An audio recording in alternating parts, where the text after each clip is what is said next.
What these data show is that today's family with children is going broke over the basics. What's happened in the last generation is a fully employed father's wages, a man's wages, have gone up, as we know, less than 1%.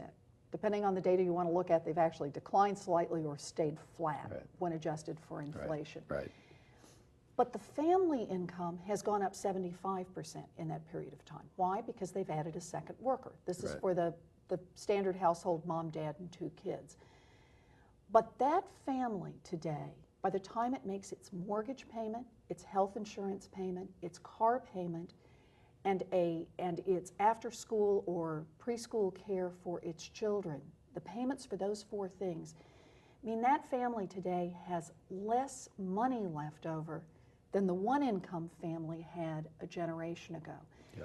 So with 2 people in the workforce, all the added expenses of lunches out and better clothes and gasoline to get to work, the underlying reality is that today's 2-income family is having to spend so much more just for the core, just for the basics, just for the mortgage and the health insurance and the car and the preschool than parents had to spend a generation ago. And that's what it is that's driving them into bankruptcy. Yeah. So in other words, in one sense you can say, yes, we always understood that having children is expensive.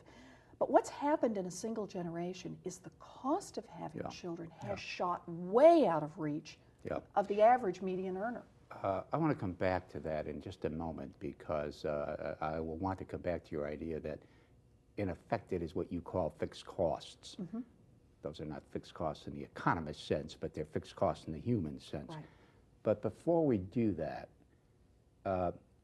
isn't the real problem here, or maybe a real problem here, when you point out, for example, that the income on an inflation-adjusted basis, in other words, ceteris paribus, everything equal, is 75% higher, and yet people are going broke. The problem, isn't it, is that the cost of living index but from 1973 to now is up 400%, and from 1960 to now is up 600%. Family would have to be making, depending what year you choose, 400% more or 600% more, not 75% more. That's a nice way to put it. Indeed, one of the things that's interesting to look at when you compare family budgets I just picked the early 1970s, tried to pick that as one generation. So we're not loading the numbers by moving back into the 50s or even the 60s. So in 30 years, what's happened to the typical budget for the typical family? Clothing. Families today surely are spending more on clothing.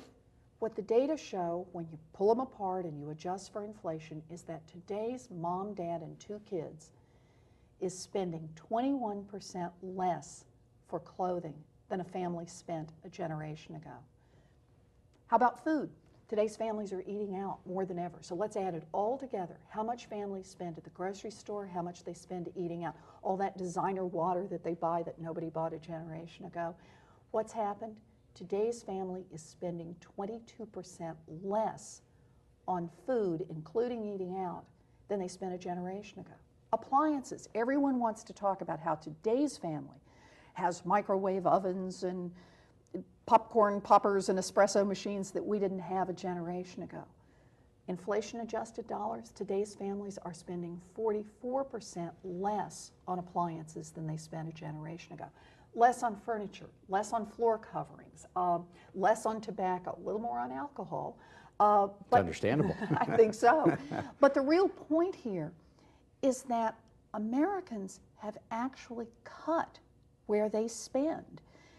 They are spending on these big costs, in a human sense, the fixed costs once you've committed to that mortgage, once you've committed to make health insurance payments, once you've committed to make those car payments. They've committed to big fixed costs that they have to make month after month after month. And today, it takes 2 salaries just to make those fixed costs. And families have actually ended up spending less in all those categories where there was at least some discretion in the past. Yeah. This excerpt is brought to you by the Massachusetts School of Law, the leader of reform in legal education and a leader in multimedia education for the public.